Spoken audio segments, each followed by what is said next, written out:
How you doing? Tyson Anderson, the Tanderson team. Got a little applesauce in the beard, but it's okay. Give me about 2 seconds. Hold on. Yes, sir. Yes, ma'am. Catfish Cooley. So, back to the broadcast. Sorry about that. We don't know exactly what happened, but it is what it is. So, we're back. And I think we left off last. We were talking about the different styles, and I think Mr. Antonio Ford, he got on. He was talking about how it was as far as, you know, a lot of guys breed to do this or they breed to do that. I think Brandon Privet, a couple of different people. Hopefully they'll chime back in. But tonight we're going to do something a little different. This is actually my first time doing it live. I'm having to walk around and pace around like a zombie off the Walking Dead because, you know, it is what it is pretty much. The signal, we was on the phone with our, the apartment's cable whatever guy. And, you know, so it is what it is. But anyway, so hopefully we can get some good feedback, some good footage.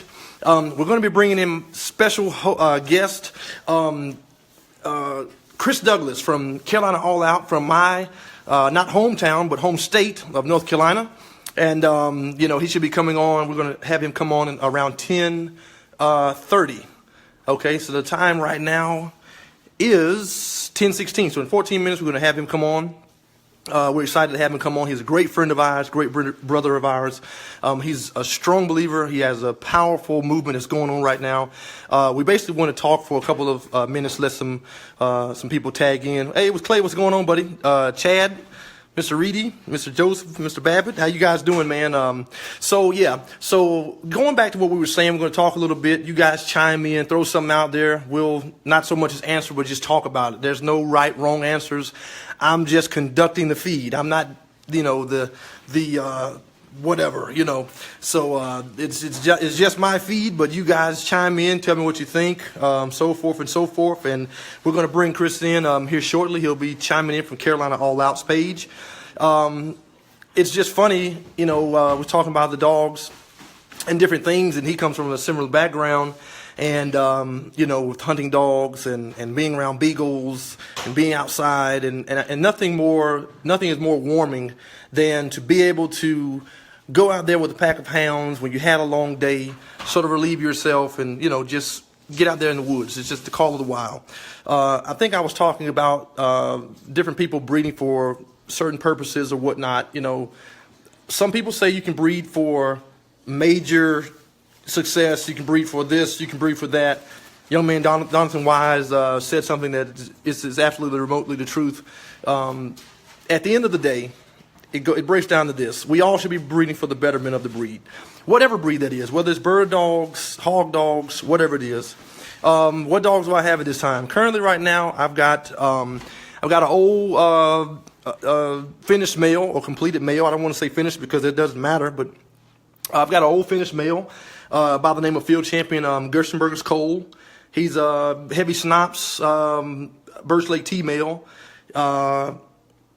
We've got another male down here that we would rather remain anonymous right now because Mr. Wood, you know, just because of discretion of the public eye, I know you can announce something prematurely and it can sort of taint, if I can use that word as a proper, you know, filler, or it could hamper, let me use that, the situation of what you're trying to do. So I've got that particular male. He is Michigan bred.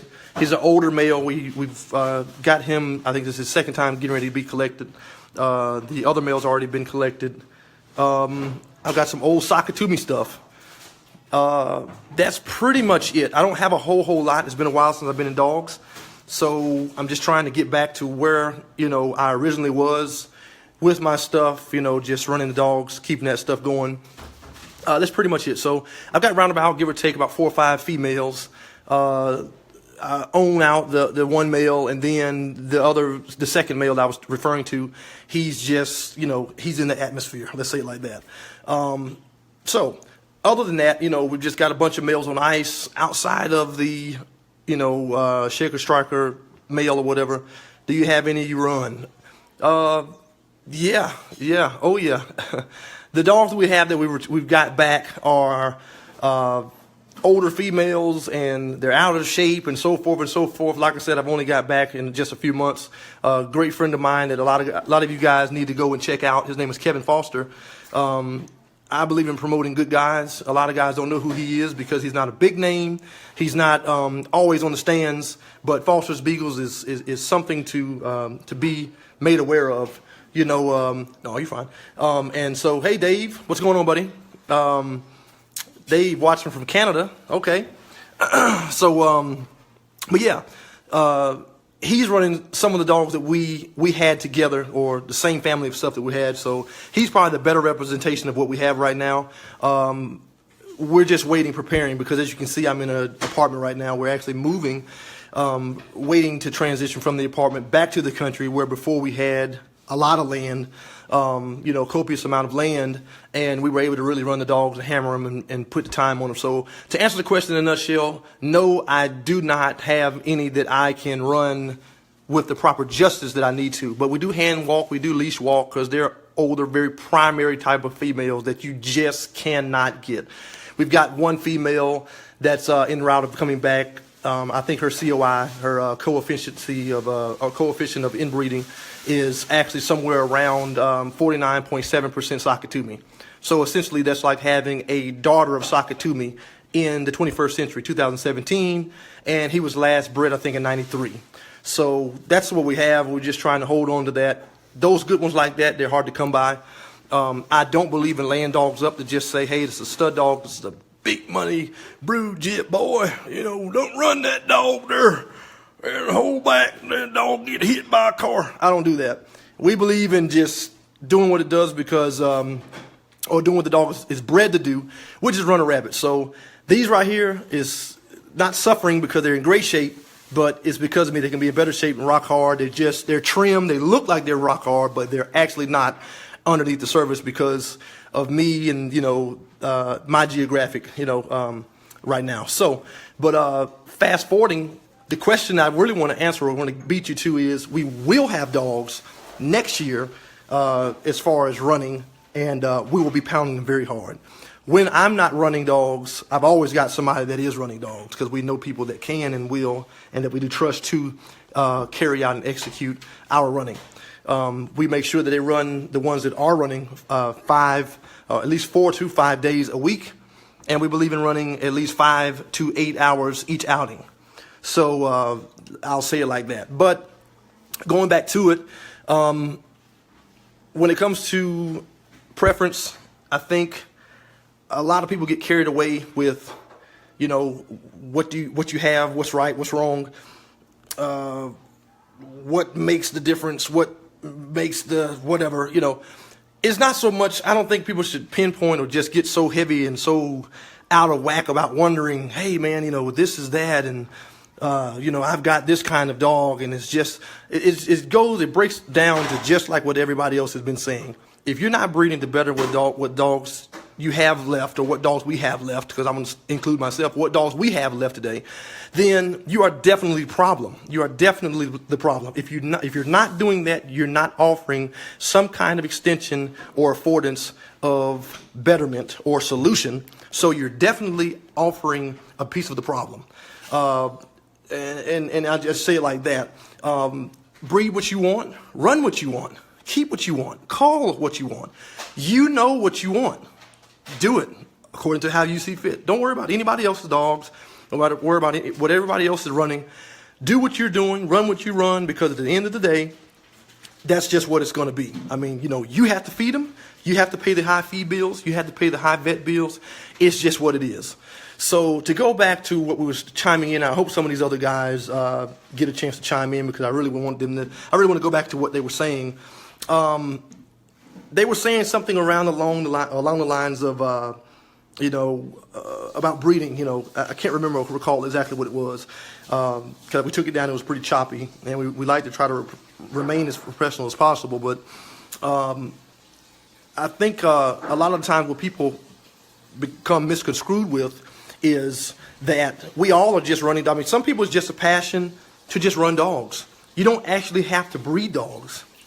But you do have to somewhere along, along the line, you do have to breed dogs for your own good, to your own, sustainability, for your own, XYZ. You have to do that because if you're going to run dogs and you're going to rabbit hunt and you want to kill rabbits, I know I am going to want to know exactly how you're going to run dogs. How those dogs are going to run. Are they going to be able to produce rabbits? Are they going to be able to drive the rabbits? Are they going to be able to hunt the rabbits up, and so forth and so forth? Raising dogs 40 hours a week, isn't that a bit much? Yes, it is. It is a bit much. But when it comes to, at Mr. Joseph, when it comes to, that combat mind, I look at it like this. Some of you all don't know, and I'm going to get to that question. I got to say this to get to it. My wife says I never can answer a question directly. I got to go around the mountain. I came up hog dogging. My background is hog dogs. They're American Pit Bull Terriers. Trying to keep with the time is American Pit Bull Terriers, and we crossed them. Okay, we're at 4 minutes from bringing Chris on. And I bred them over into greyhounds, which gave me hog lurchers or bull lurchers. And I thought and bred with that same mentality. I kept that same combat mind.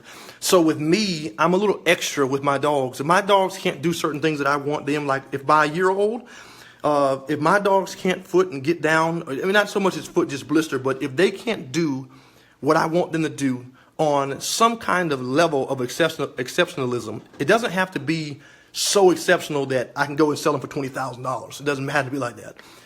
I need to see something out of those dogs that say, hey, that's not just an average dog. I don't breed average dogs. I don't breed for average. Let me say that. I don't breed for average dogs. Everybody can get an average dog. Anybody can get an average dog. You can go to a pet store and get an average dog. Average dogs can't run 40 hours a week. Some dogs that hunt extremely hard and just kill themselves and just, whatever, bleed out, whatever, they can't handle, that kind of, torment to their body. So because of that, it's just what it is. You have to run the kind of bloodline or the kind of hound that will promote or allow you to promote that kind of combat mindedness. And that's why I believe I'm able to run like we do because, we run the kind of dogs, throw one out there. A lot of people say, hey, the Northway stuff, the same exact thing. Hey, the Sakatumi stuff, crossover and Burst Lake, Oswald River Snops. It gives you something very similar to boot when you look at it. I mean, those dogs, they're hard as a rock. When you really run those dogs up, my buddy Jimmy Abshire, my brother, he says all the time, when the time of war presents itself, preparation is out the door, and it is. Because when you think about it, when combat comes, and it's coming, when the time comes, hey, look, if you don't have those dogs, if you don't have those dogs in a situation of preparedness to be able to take on whatever, the woods throw them, whatever the rabbits may throw them, you're in a bad situation. So the first thing you have to do is you have to put that ground time on those dogs. And sometimes it separates the men from the boys. It will let you know whether or not if, they have what it takes. And to me, Mr. Joseph, it is extreme. It is extreme. But to what point do we need to press our way through the extremes of life in order to, or the extremes of the woods, in order to reach that exceptional hound? Oftentimes you find a lot of people say that, hey, a great jump dog, a great this dog, the type of dog that everybody wants, it only comes, once in a lifetime. That's the exact truth. It couldn't serve to be more true. It's just what it is. Because of that, you have to think outside of the box with that.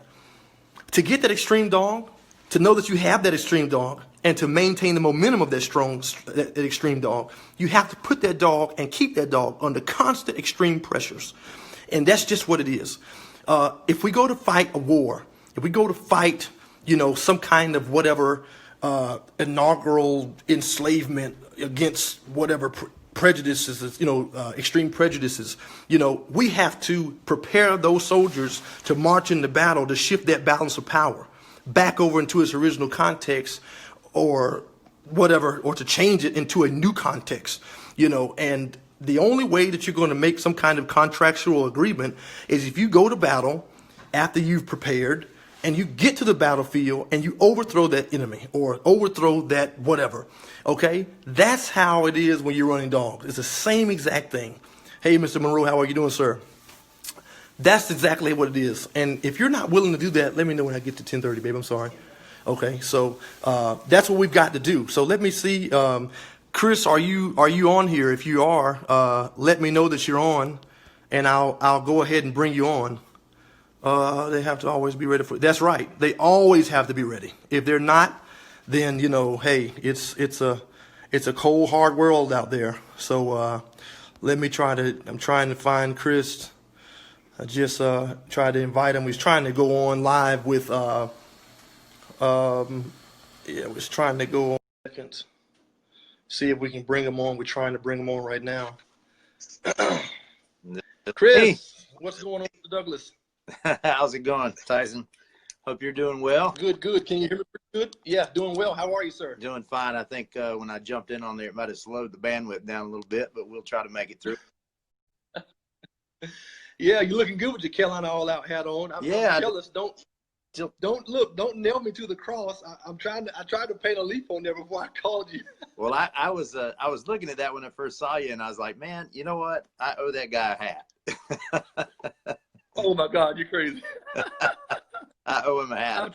Hat there. You have to look on our website and tell me what color you want. We'll get one out there to you. Yes, sir. I definitely appreciate it.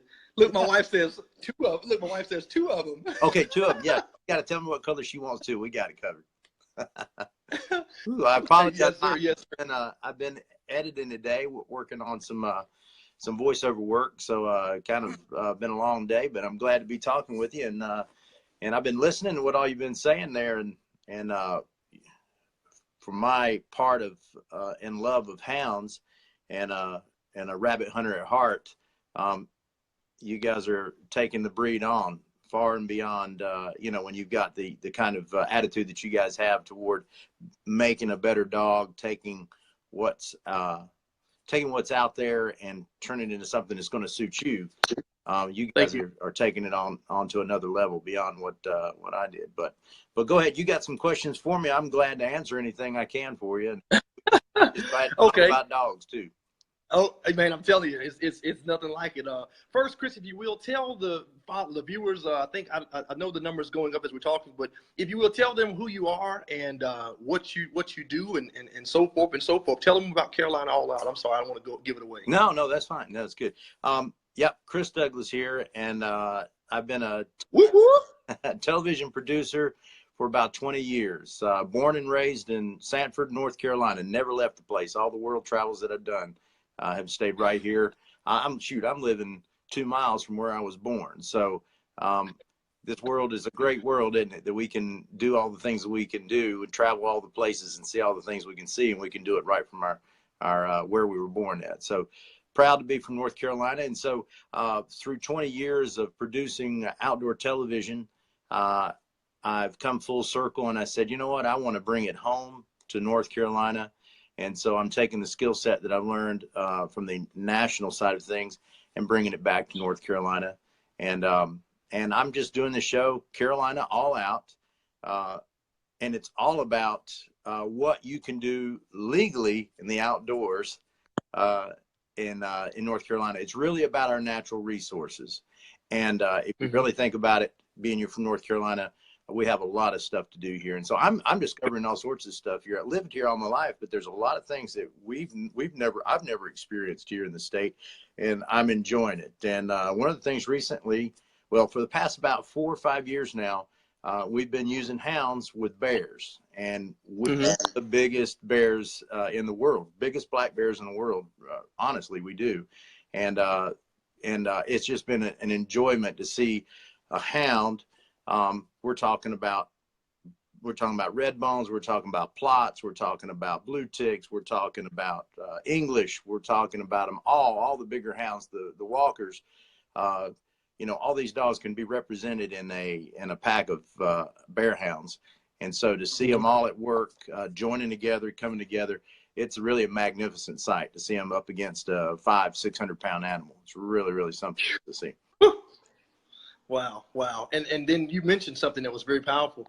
You mentioned about saying from Snow Hill is watching. Hey, Miss Webb or Donnie, thank you for chiming in from Snow Hill, North Carolina. Love Snow Hill people. Go Snow Hill. I know, right?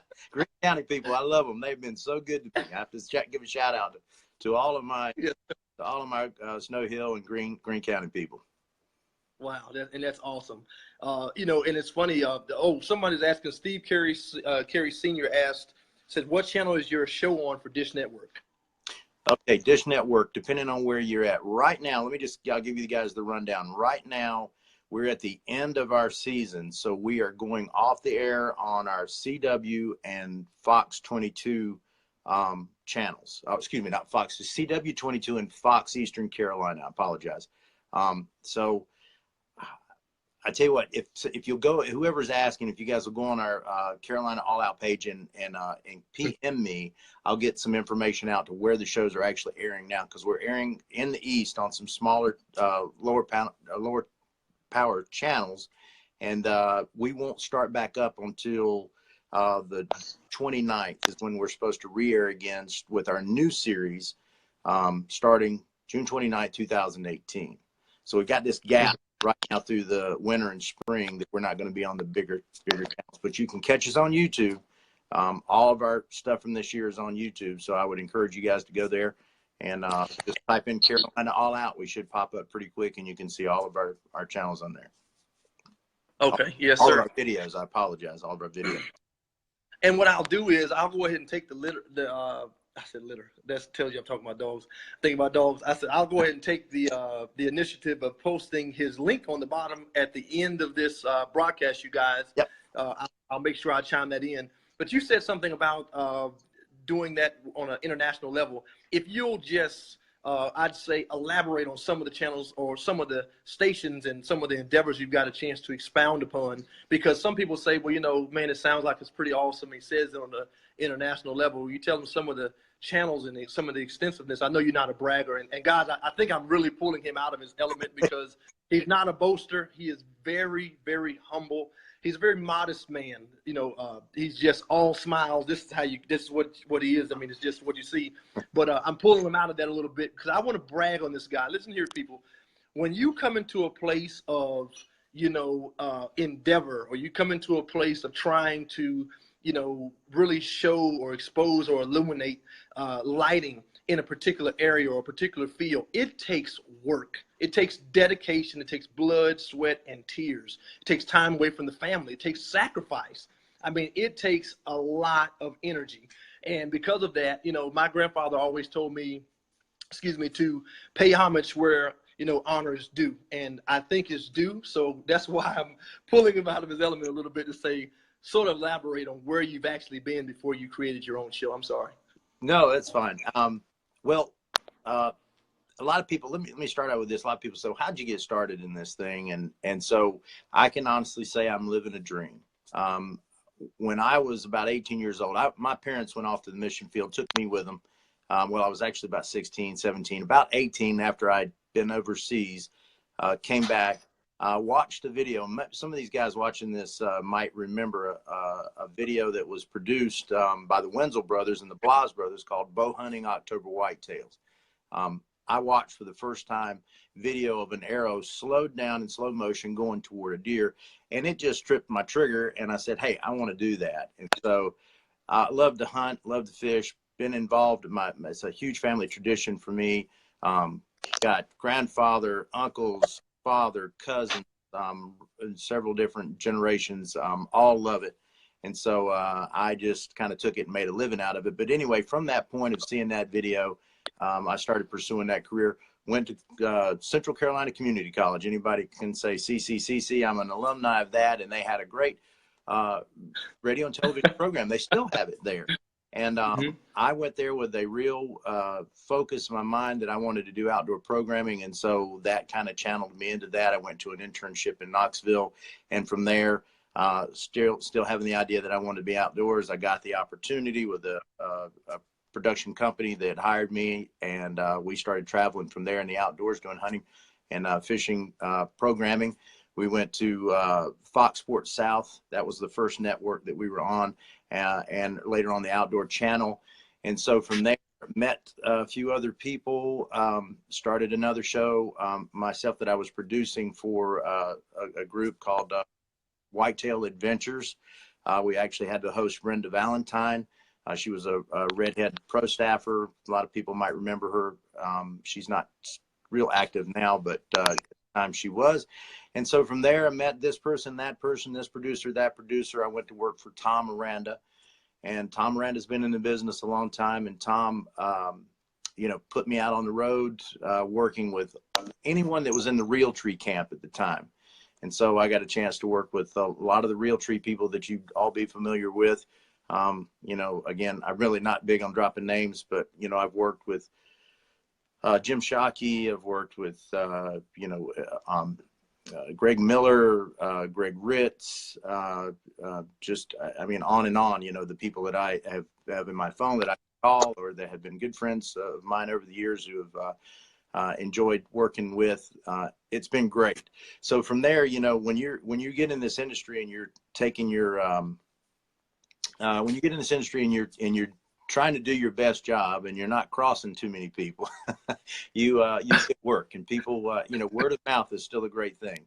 And so Yes, sir. That's what worked out for me. I had word of mouth. I worked really hard, and it proved out that people wanted to continue to use me. So through the years, I've been very blessed, and I can't say, much more other than, it has been a learning experience. I can tell you that. And it's been there's been some really difficult times through the whole thing. It's not been this great, fun thing, whole time. It's been an up and down, journey. And, I wouldn't recommend anybody do it. I've not encouraged my kids to go down this route. It's been great, but at the same time, it was my journey. And so, now I take all of the things that I've learned and put them into this regional show. And people think I'm crazy for going regional, but I'm telling you, it's a difficult thing out there to go national. And we're not a one size fits all kind of thing. We're about North Carolina, and if we can do it here, we're going to do it here. If you're whitetail hunting out in the Midwest, and I use this example all the time, if you're whitetail hunting out in the Midwest, you have food and you have cover and you have points in between. And so you kind of get in the points in between or get right there on the food. And that's where people will, it's where the deer will come to. And then you have an opportunity to shoot. In North Carolina, we've got some of that, but also a buck can lay down, right, and stand up and start eating. He doesn't move all that much. So, you got to understand, whitetail hunting is whitetail hunting, but at the same time, the rules that fit out in the Midwest don't always fit here. And so that's what we want to help people with. We want to tell, show guys, hey, this is how we do it in North Carolina. And the really exciting thing about it, and I'll cut off. I don't want to talk too long, but the really exciting thing about this Go ahead. is that Carolina All Out could in the future become, say, Virginia All Out or Alabama All Out. And so we're really excited about the franchise opportunities that could come with that. Once we get it established here and we know that the equation is going to work here, then we'll open up franchise opportunities to go and somebody who wants to be a host down in Alabama who knows the lakes, the rivers, the ponds, the woods there, can be a part of the team, and we can help them produce a show. And so it becomes a bigger entity. We start really getting into information and being the one-stop shop for everyone for information in the outdoors. Awesome. Wow. Well, there you have it, folks. Mr. Chris Douglas, he just broke it all down for you. There it is. So in a nutshell, awesome. And I really wanted to chime him in, because I wanted to allow a lot of people to enter in a segment of his life, or enter into, a segment of his life that a lot of people don't know about. And it's not a secret. It's just they don't know. And I didn't know until, he and I shared a little bit of dialogue. And he said, Tyson, you're not the only one to hunt those dogs. And I said, what are you talking about? You kill the deers and the antelope and lions and tigers and bears. Oh, my. And he says, no, I used to rabbit hunt. I got in it rabbit hunting. I'm an avid rabbit hunter. And I was just going on earlier today, and just a while ago. And I said, let me think of someone I can bring on, chime in. And there's so many people, but a lot of the guys I look to, the Art Whites, the Dan Canes, the so forth. And I won't, like you said, name drop or whatnot, but the Don Clarks that just passed. I couldn't because they don't really, they're not tech savvy. So I said, Brother Chris Douglas. I know nobody else, but would you tell us about, let me see, did he run Sock It To Me dogs? No, he actually didn't. A guy just asked Brother Chris, did you run the same type of dogs I ran as far as the bloodline? I said, no. Will you let him know what certain kind of line you did run when you were running dogs?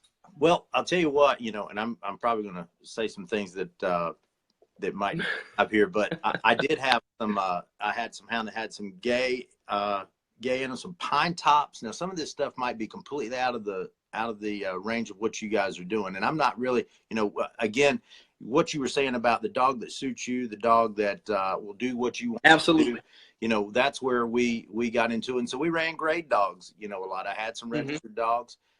But we were, always in that quest to try to get the dog, the right combination of dog, the right speed, to work in the, we had to do a lot of cutovers where we are, pushing the rabbit hard was made it real difficult for us to actually kill rabbits on it. So, slowing it down a little bit and pushing rabbits right. So we got into that sort of thing, but I did have some pine tops, but I do have a connection to Hillcrest Kennels and Harold Langdon, and he was running small pack options. Oh, yeah.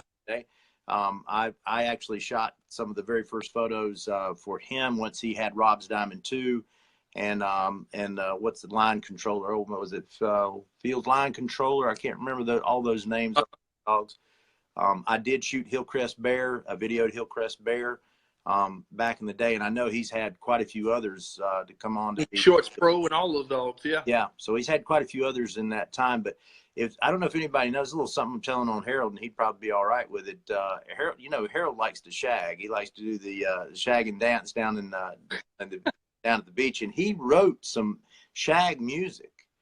And so he wanted. Oh, wow. I have to dig that up because he wanted what he and I were I was hanging out with him quite a bit, and he said, "Look, I want you to record my dogs running a rabbit, and I've written 2 songs. One's called Old Blue, and the other one's called, my goodness, he had 2 shagging songs that he wrote, and his dogs were recorded. I recorded them on a digital audio tape, and we sent them over to, and I think the Embers are actually the ones that their studio over there, and they actually recorded took and transferred that over to those songs. And so you can hear his dogs actually running a rabbit at the beginning of the songs there, and it's quite interesting. I have to put those up. Maybe I can dig those up, and we'll have to put them up on YouTube, see if he'll let me do that sometime, and I'll put them up on Facebook anyway, because you can hear some really nice Beagles running. So yes, I'm very much a student of rabbit hunting, but I'm just going to say this: I am a fan of the hound, in whatever form.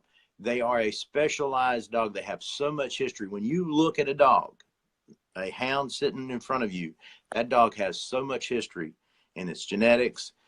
There's so much trial and error that's gone through to bring them to where they are today. And so I'm always very much appreciative of that. And to see that, you've got a walker hound, a tricolored walker hound. There's a difference between the one that's bred for coon hunting and one that's bred for fox hunting. It might look the same, but that dog, you can see that dog that looks very similar to one another has been specialized breeding has been, chosen for those moments of what he was able to do. And so I'm just always in great appreciation of the hound. And that's the reason why we haven't even talked about the houndsman and the show that we've done, the reality show that we shot some time ago. And, I would encourage people to check it out. It is something that we're very proud of. And I don't know if you mentioned it, any of your followers out there or not, about the houndsman, the reality show. Oh no, but please do, because I didn't want to mess that up. Yes, sir. Please do that. Well, because of my love for the hounds, this is what I've always felt about it. I don't think the houndsman gets the fair rap in the media today. And we know because of the changing times, we know because of the urbanization of the country, that people are moving further and further away from our roots. And the hound, and I'm saying this on the show, if you watch any of our shows that we do when we have hounds in and we talk about it, there's an importance to having a connection to your past. And the hound represents a huge connection to our past. Our forefathers, right down to the beginning of man, once they were able to tame a wolf, or at least be able to breed the, wolf became what it became, what we have today. But anyway, what they did is took that and utilized him as a companion and also to help him hunt. And so that connection from man and dog comes all the way up to what we have today. And so anyway, I was seeing what we were not, the houndsman's not been appreciated in the media and in today. So I said, well, hey, if someone can take an obscure subculture like alligator hunting and make swamp people and make a big hit out of it, then we should be able to take a somewhat obscure subculture in hunting and make it, which I wouldn't call it. I mean, it's stronger than a lot of people realize, but just for the conversation we'll have right now, I felt like we could take hound hunting and turn it into something that people would find interesting. And so, so we created a show, a reality show called The Houndsman. You guys can see it. It's only on YouTube. We did one pilot, and we're not sure if we'll ever do another one or not, but it was something that was very near and dear to my heart. And it was about a hound hunting family up in near Elizabeth City, the Temples. If anybody knows the Temples up there, they're a great group of people. Were very welcoming to us. And of course, like anyone, a little bit suspicious of, not sure if we were going to do what we said we were going to do. But I think at this point we've proven that we are the houndsman's friend, and we wanted to promote them in a positive light. So we created the show called The Houndsman, and it's been met with great success. I think it's been up for a month, and we've got close to 12,000 views on it.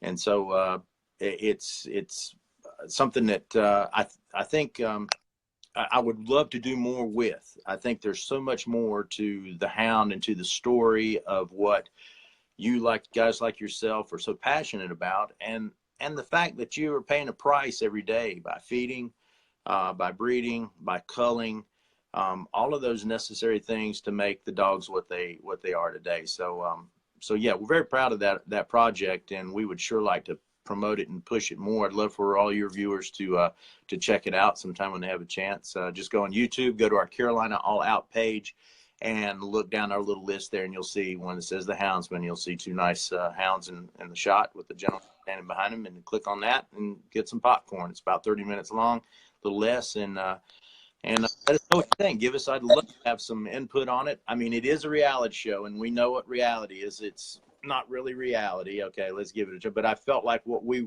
did, we put as much as we could. We had to build scenarios. We did have to build scenarios. But what we really felt like we were able to do is kind of get you to people who haven't ever been involved with hound hunting before to kind of see, hey, these guys are not so bad. And you know what? They really are dedicated to their dogs, and they love their dogs. And I love and the non-hunters probably got Pookie on their lap, and they love him too, and so there's a connection there that we have. And that's really what basically the hope of our future is that we've got to make a connection with the non-hunting public. I'm not talking about the animal rights activists. I'm talking the non-hunting public who could go either way. But if we could just pull them over to our side a little bit where they're not going to vote against us, then I think we're doing a good thing to ourselves, because we're, there's more and more people that just don't know anything about hound hunting and hounds and what their purpose is and what they are. So I think we should give a positive, as much as we can, give a positive outlook to people. Absolutely. So I Absolutely. just rattled on there to you and taking up time, but hopefully that no. will grasp onto what I'm saying. Absolutely. And everything that you said made perfect sense. Hopefully the phone doesn't break up. It acts like it's going to. If it does, don't hang up, and we'll get ready to wrap it up. But I was going to say this. I remember, Mr. Wood, I'm going to go ahead and answer that. What happened, I'd say 5 years ago, is a time that I initially got out of dogs. It was a tough time for me, and asking you a question and what happened. And my grandfather passed, Mr. Wood, and that's what got me out of dogs. You know, it just, you know, my father wasn't around. I was a little bit different of upbringing, so forth, and I won't go into the extensiveness of that, but for the sake of time. But once my grandfather passed, it put me in just a whirlwind, and I don't know if other people knows how that feels. But in my family, we're all about succession, not success, but succession, ION. And he was my predecessor, just hands down. He was my predecessor in everything he did, in field work, in this and that, in hunting and everything. He was my field work. I mean, he was my predecessor. And when he passed, I wasn't ready. That's why I'm all about preparation now. I was not ready. You know, and I'm going to go to that one too that you asked. I'm glad you asked that. And you know, so it was like, what do I do now? And a bit of my character and my integrity was jeopardized. You know, jeopardized it was because, you know, my mind wasn't there, and just it's hard to get over something like that. You know, it's like almost having Mr. Miyagi teaching the young kid on Karate Kid, hey, go forth, you know, you can do it, you can win the championship. And then all of a sudden, you know, you get to the championship, and with me it wasn't so much, but it felt like this, you know, sentimentally, you know, and I get there, and it's like I'm looking to the crowd for my Miyagi, and then I get word from the ref, Miyagi's dead, fight. And he's like, everything you trained for, everything you prepared for seems like it's going out of the drain. You get the bubble guts, you know, you get the butterflies in your stomach, you know, your mouth starts watering, your hand starts, you know, salivating and all that, and you just don't know what to do. So it's been about 5 years, 2011, 2002, I began to sort of go on the decline of getting out of dogs because that was the healthiest thing for me at that time. But we're back in it. This was the year that I prayed to God about it, you know, and a lot of people don't know. They say, hey, you know, do you put dogs before anything else? Well, my wife can tell you, I love to talk dogs, and I can talk dogs all night. But in the sake of, you know, understanding how the order in my life and in our home pretty much, you know, flows, I know it's faith, family, dogs. Mm-hmm. That's the order it flows in. Dogs is the third. It's the third priority, you know, on my list. If it comes down to choosing family or my faith, everything else goes out the window. But, you know, they are a major part with me. They are a major part of me. And my wife has now begun to take in it and partake in it. Isn't it right, sweetie? It is, right? So, you know, that's what's going on. But to answer the second question, fast forwarding this, because I don't want to hold up Brother Douglas's night. You said, I know you said dogs weren't as good as they used to be. Actually, what I was trying to say, I framed I'm not going to say question. I framed it a little bit different than just that. That's pretty blunt, and I don't want to be as abrupt as that. I don't want to seem as abrupt. I can be, and I am outspoken, but I'm not that abrupt. What I was trying to say pretty much was the base of that succession. And I'm pretty sure, Brother Douglas, you've seen it, even in just videography. You know, there was somebody that taught you. And down the line, I mean, I'm pretty sure you still have that same kind of binary covenant with that individual that originally got you into it. Mm-hmm. And every now and then, you move, and, you know, your momentum is sustained at a professional, you know, an international, national level, even though you're still in Sanford, but you've been there and you know what you can do and what you're capable of. But even in that, you still, you know, I'm sure would say, hey, John Doe, how are you, sir? It's been a long time since we got a chance to converse. Just wanted to see what you was up to. Thank you for, you know, and whatever you, like you said, he said something so powerful, so paramount that a lot of guys don't understand. Doesn't matter how many dogs you finish. Doesn't matter how many dogs you trial, how many you champion out or make Hall of Fame. Doesn't matter about any of that. What it all boils down to is something that he said that is so very powerful, and it separates the men from the boys. It does its own coloring. It's life's color. It's the best color of life. Remaining teachable and remaining a student. If you keep the spirit of teachability, it can take you to the highest heights in this world. I mean, it's what it is. When you posture yourself as a sponge, even after 30 years of mastering something, it just alleviates, peak performance. It lets you go and soar through the clouds. And to go back to what you said, I was actually going around the core of succession in that, Mr. Wood, just to answer that more clearly. And then it did arise where someone said, do you think, being my mentor, Art White, he says, do you think that the hounds, and it was actually a rhetorical question. He set me up like that. I mean, it was a bait question. He says, do you think the hounds are better, then or now or something like that? I remember what you're talking about. And I answered, you must have asked this question or posed this question out of humor. And it's funny because, what a lot of people don't understand is this, he asked the question, but I knew where he was getting at. But it was for me to elaborate on what I've already elaborated, with him or, through him or to him in the private eye. He wanted me to go back into that and reiterate that same elaboration in the public eye. And it sort of put me in between the rock and the hard place, because a lot of people would disagree, but I couldn't do anything but agree more, because in the sense of today's time, a lot of people would say, hey, the dogs that Mr. Douglas just named, the Gay line, I think it was the Pine something line. Let me tell you something. Frank Reese was good friends with my grandfather. He lived not too far. I can't remember if it was Youngsville or where it was, but he's like an hour and a half from my grandparents' house, the doorstep of their house. And I remember going to his house as a young man, like a wee young man. I never could remember him like that. I just remember he was very tough on dogs. And Mr. Frank Reese had the Gay Baker line for years. I mean, Gay Baker was not just the only dog he had. He had several other dogs to make Gay Baker. And, that was just the essential, like, go-to rabid dog. Him, Hank's JoJo Blue, I'm pretty sure you remember him. Guys, Inline Blackjack, all those different dogs. He said Rob's Diamond 2, the Shorts Pro dog, all those different dogs. Those dogs are like monumental. But for North Carolina, and this is why I appreciate Mr. Douglas so like I do. For North Carolina, Mr. Frank Reese gave us something. He gave back to North Carolina a piece that, just couldn't be retained or reclaimed, but by a movement that he started like this. And he didn't have to have it all on him. He just knew, hey, I got a great passion for dogs, and I know I want to be the best I can with this. I want to make sure I can bring joy to the people that get this stuff. And he began to put this stuff together. My buddy and another mentor of mine, Mr. Chico Lopez from Brazil, is on the line. I want to give him a shout out. He's a great mentor of mine. He's a breeder of some of the best hog dogs in the country. And same thing, he said something powerful. These guys like Frank Reese, the guy that Brother Douglas named, they're creators of the breed.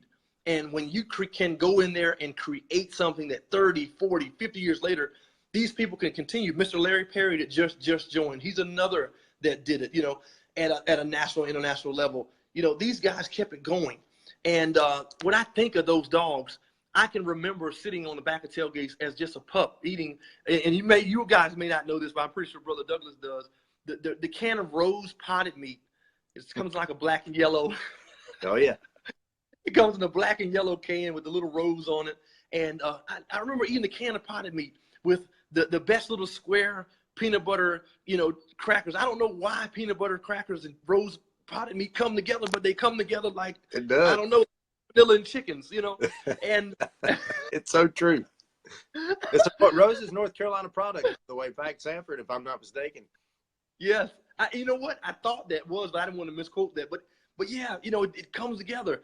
And it's funny because I remember eating that and the Viennas and pouring the hot sauce on there with just a soda pop. There was, back then RC Colas were like 35 cents a can. Now they're like $125 a can. I'm joking. But and I remember that. And I remember sitting on the tailgate, and I remember Mr. Reese's robust, countenance in his voice, how he would talk. I remember sitting on the tailgate, and I remember Mr. Reese's robust, countenance in his voice, how he would talk and stuff, and he talked to the dogs. And him and my grandfather would sound like they're arguing, but they're really not. They're just elaborating from a place of passion, in their voice. I'm like, man, these guys are crazy. And before you knew it, the bug hit me. And I was like, oh my God, I'm sick with beagling. And it just overtook me. And that's where it comes from. So back then, no, I don't think, to answer that question now, I am going to answer it. I don't think that today's hounds are 100% like the yesterday's hounds or yesteryear's hounds. And I'm only saying that simply because of the grounds of this. The dogs of today don't have the houndsmen of old behind them. I'm not saying that they don't have good houndsmen out there, but the guys that he named and the Frank Reeses and the Larry Perrys and the guys that have went on, these guys have been dead for 20, 30, 40, 50 years or so or whatever. These guys had a different kind of attitude. They had a different kind of drive that sustained them, even in the hard times of life. Because you got to think, nowadays you got Burger King, you got Cookout.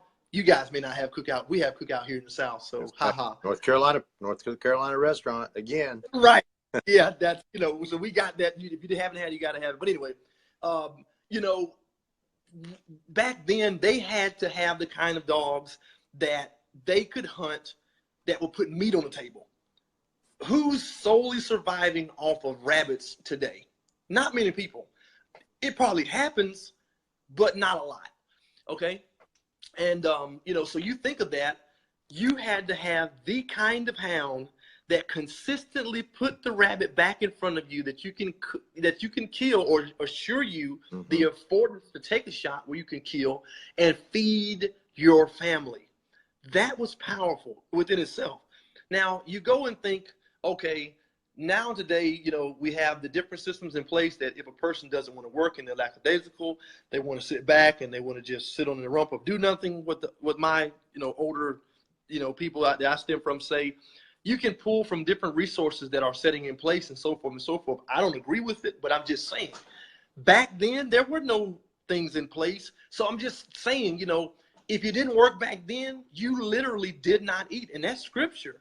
The man that doesn't work, he doesn't eat. I mean, it was just what it was. So to take back then and say, here's guys that had a passion. I'm gonna let you go, brother Chris. No problem. I just oh, okay. I know. Get a little teary-eyed over what you're saying there. No. Yeah, you know what I mean. And these guys, they bred with a passion. They would look at their family and they would almost get in their mind with a come hither type of finger. I've got to do something to make sure that I'm able to sustain these same kind of dogs that I can hunt over day in, day out, snow, crust, heat, this, that, and I can put food on my family's table. So they didn't have 100 dogs. They didn't have Hall of Fame Beagle. I mean, some of them didn't. But what they do, they bred to produce rabbits. They bred to put meat on the table to provide for their families. And that in itself is powerful. Today, people don't do that. I breed with the mentality, and I can't speak on anyone else. I breed here at Anderson's Beagles with the mentality that Burger King doesn't exist. Now, that may seem extreme for some, but that's what keeps me in my place of, fortified attitude, the grittiness, the momentum of discipline. That's what keeps me there. I breed as if P.F. Chang's doesn't exist, as if Ruth Chris doesn't exist, as if Bonefish Grill, again, you guys may not have, doesn't exist, because, when you go to thinking all of this stuff is out there and, whatever, dogs is just dogs and it doesn't mean anything. It's a call of passion. You have to be called to beagling just like deer hunting or whatever it is.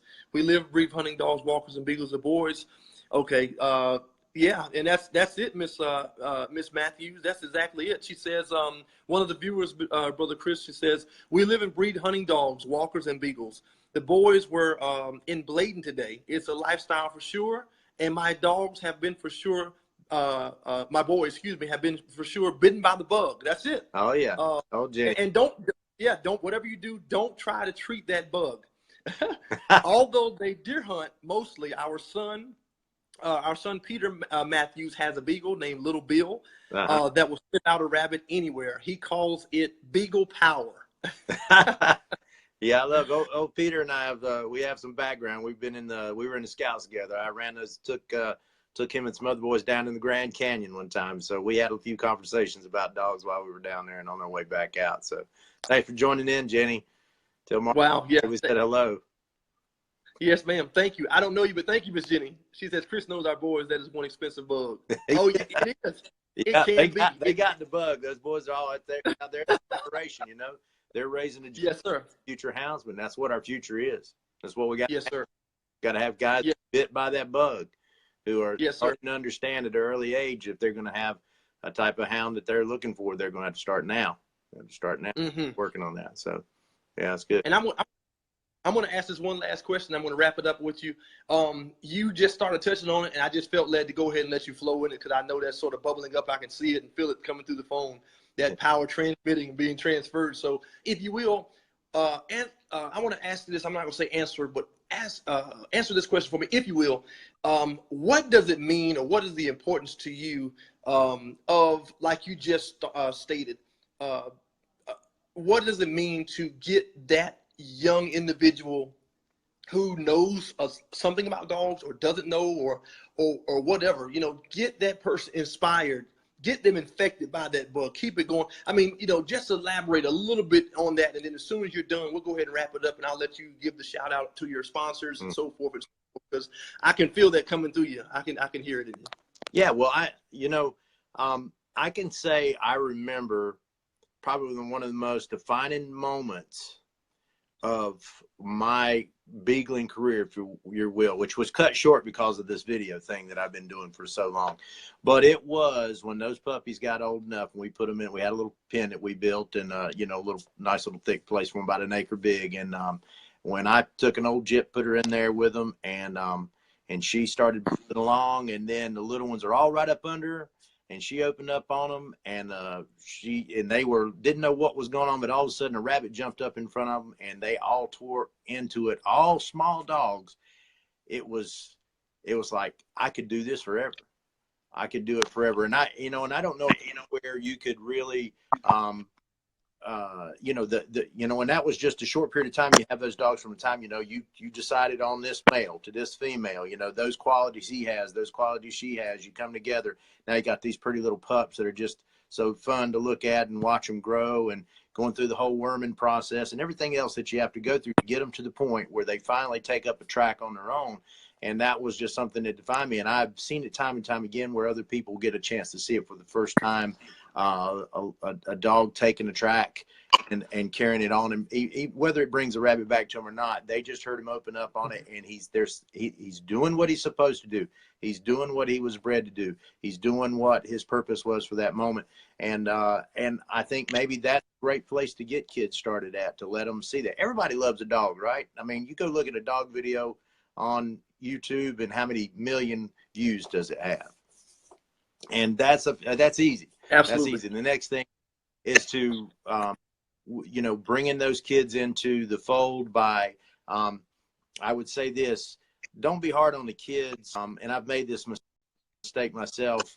You got to make it fun for them. If he's wanting to crawl, if it's cold and he wants to crawl back up in the truck, he or she wants to get back in the truck where it's warm, then, let's go ahead and let that happen. You just can't be too hard. I've always asked my dad. He started me on deer hunting and put me up on a 2x6 board up a tree and said, don't come down out of that tree till I come get you. If you do, you're going to be in trouble. And so I just remember being absolutely miserable up there. But I had the drive, and that is going to be part of it for any child. They've got to show that drive. Not every one of them can do it. And you got to remember, kids, what you and I might have had back in our day, what we didn't have, now kids have the video games. They have all the other things that are taking them away from that, and that's part of our problem.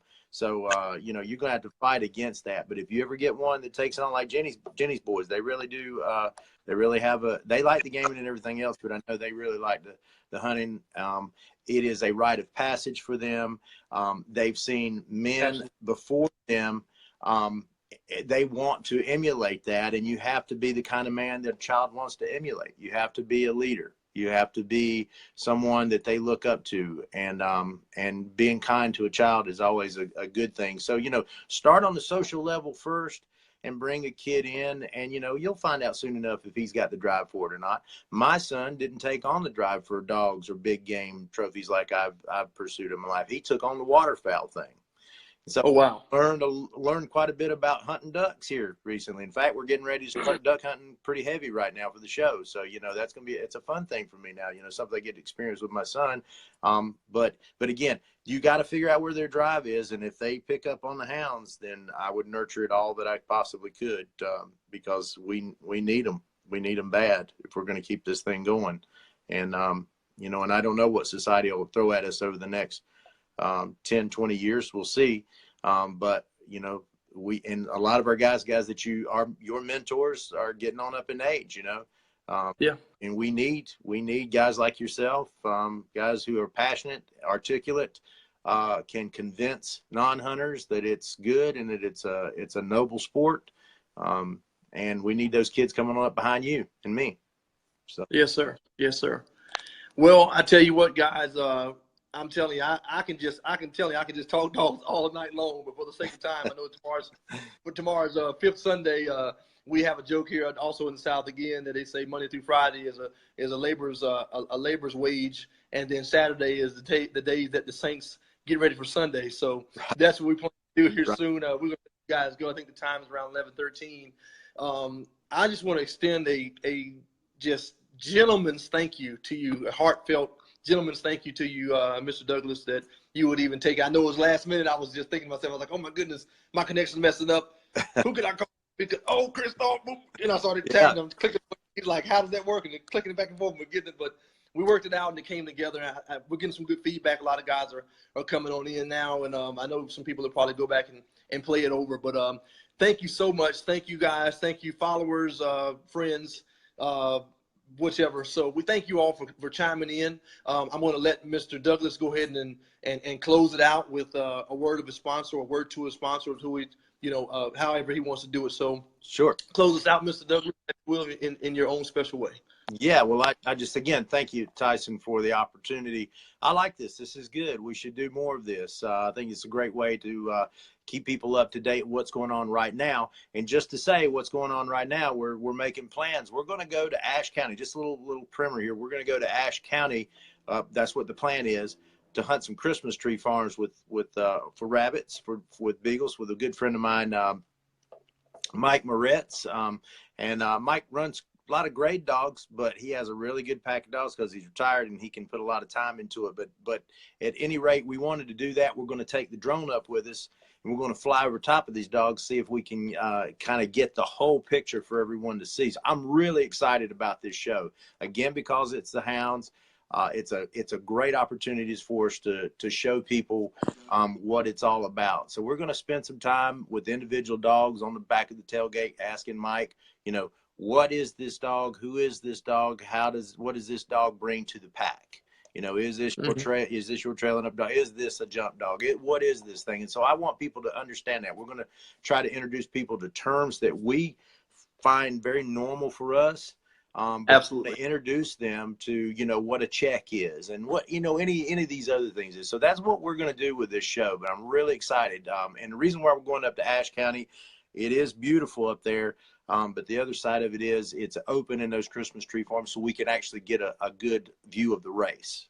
Being able to see the rabbits. Where we're hunting here, we would turn the dogs out in the cutover. We wouldn't see them for the rest of the day. It'd be a very difficult thing. So we really want to give people the essence of what it's like to be with hounds and with beagles. So anyway, and I appreciate the opportunity, but we have to always give a shout out to our sponsors, and I can't say enough about XGO. They've been so good to us. They're based right here in Pinehurst, Southern Pines, I should say. XGO means crossover gear for the outdoors, and those guys are doing a tremendous job putting base layers together. You got to try them out. And I can go ahead and tell you this. If you go on their website and you look at something you want to buy, CAO50 will get you a 50% discount, compliments of Carolina All Out and XGO. So for you rabbit hunters who like to have something that's breathable underneath and that sort of thing, this shirt like I'm wearing right now is perfect. But also I want to give a shout out to New Sports Shop. Any of you guys coming down from down east, New Sports Shop will have what you need. Those guys are really doing a tremendous job all the way across the board. If you're going to the beach to go fishing, they got you covered. If you're going out to run dogs, they got you covered. If you want to shoot just target shooting, archery, duck hunting, anything, camping, anything like that, they've got you covered. Dixie Deer Classic. Guys, got to remember, 2018 Dixie Deer Classic is coming up the 2nd, 3rd, and 4th of March. It's always the first weekend in March. And it's going to be a big show this year, and we're really excited. We're going to be there. Please come out and say hey to us. We're going to be giving away a lot of stuff. And also, Browning Trail Cameras has jumped on board with us, and we're really excited about those guys because we're going to be giving away some Browning Trail cameras. I can't say enough about the North Carolina Wildlife Resource Commission. They're backing us up this year, and we've had a great time working with them. And they've got a real message that we are trying to promote and push. It is a partnership between the sportsmen and the Wildlife Resource Commission. Those guys are making science-based decisions, and because of us and our willingness to follow them and follow those bag limits and follow those seasons, we are going to have game to pursue for years to come. So I can't say enough about what the Wildlife Resource Commission is doing here in North Carolina. CVA, muzzleloaders, Piggly Wiggly. We're going to do a cooking segment this coming up here with Piggly Wiggly. They're a big sponsor. Hey, if you guys like, well, what has Piggly Wiggly got to do with the outdoors? Who's ever used chicken livers for fishing? I say it all the time. Me, and we're going to use some of those this year. But I just have to say those guys are great. They do support. It's not always about the hunting thing. It is about what you can put with the meal that you just took from the field, right? So they've got all that great stuff. Like that. North Carolina products, a lot of North Carolina-based products, and they're doing a great job there. So, yep, I do appreciate you guys having me on. I don't want to take up much more of your time there, but thanks, Tyson. Really appreciate it, man. Absolutely. Thank you, Chris. And just so you guys know, Mr. Douglas and I, we are working on something as well as ourselves. People say, man, I want to see your dogs. Yeah. The time will come. The time will come. Preparation is everything. So we're just in a mode of preparation. We want to be prepared. We don't want to just jump out there and look foolish, So it's almost like the 5 foolish and the 5 wise, and we won't go into all of that because, we try to do that. But yes, sir. So thank you, guys. Thank you, Brother Douglas. We'll definitely be in touch. Yes. Keep that running, you guys. Ground and pound. I'm telling you, that's where it's all about. Chop, chop, chop. Take it easy. Take care. Okay.